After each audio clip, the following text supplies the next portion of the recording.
Bali nga ngayong araw na paturo ang kuya ni Mahal paano ba gamitin ang declutch na motor. Gamit itong ating Raider 150 Fi ay napaturo paano ba talaga chichimpihin ang declutch na motor. Marunong man siyang gumamit ng motor pero hindi lang yung declutch na motor. So ngayon mga kangkol, pag-usapan natin to. Okay, so what's up? Good morning sa inyong lahat. So ngayong araw ay matuturo tayo sa kuya ni asawa ko ng pagmumotor gamit yung Raider natin. Yun o, kitang-kita nyo, napatakbo na niya. Madali lang turuan ng kuya ni partner niya. So kanina nga hindi ko na videohan na inorient siya muna para malaman niya kung ano yung mga kailangan gawin before ito patatakbuhin. Kasi medyo mahirap yung Raider Fi lalo na sa mga hindi pa alam kung paano to gamitin. Let's go.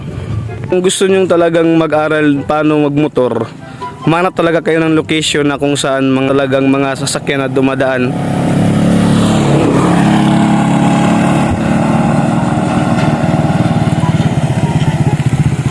Dali lang pa siya. Gamitin mo clutch.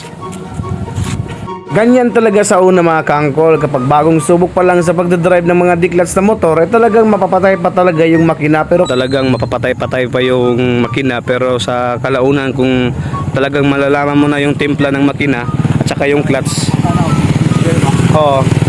Pag malalaman mo talaga yung pag change gear sa makina, doon mo na talaga gamitin.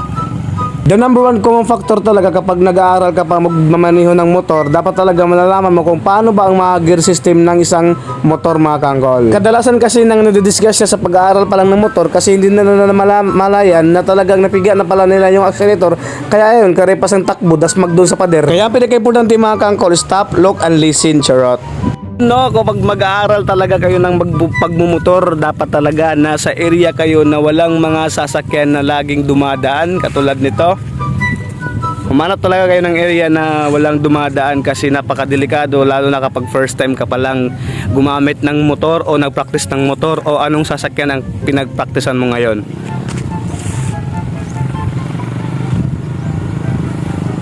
As you can see, ano?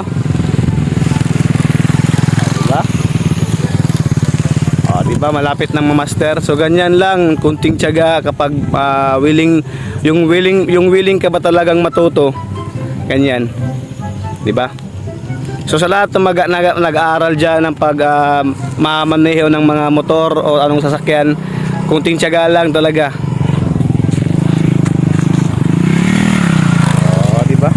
Kunting tiyaga lang talaga. Tsaka wag mainip kung napapatay yung makina. Huwag ma-trigger kapag may mga nasa likuran bahagi na nakasunod sa iyo. Huwag talagang ma-trigger.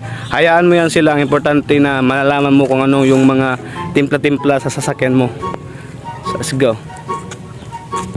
So pagkatapos mo ma-masterize yung pagpa-practice ng motor, sumubok ka sa National Highway para malaman mo ang yung confident ng sarili mo sa nang may mga sumusunod na ba sa'yo.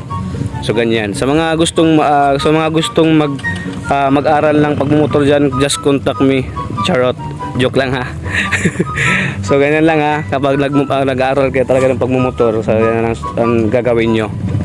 Pagkatapos yung ma-masterize yung motor, pumunta naman kayo sa kung talagang confident na kayo gamitin yung motor. Pumunta kayo dun sa highway at saka dun na subukan para malaman nyo talaga kung okay na ba talaga ang pagpa-drive nyo sa mga minamaneho nyo. Kaya na? Ato na, limot ha? Aman. Huwag yung brake.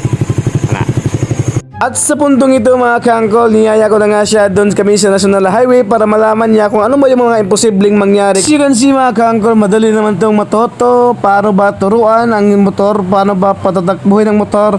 So ganyan na mga kangkol, dapat talaga ang unang-una nyong isipin ay yung willingness nyong matutong magmaneho ng motor. So ganyan lang mga kangkol. Don't forget to follow, like, and share, and subscribe. At hindi natin patatagalin pa. Mabuhay kayo hanggat gusto nyo. God bless and be healthy. Wala po ako kung wala kayo. Salamat and bye. Peace.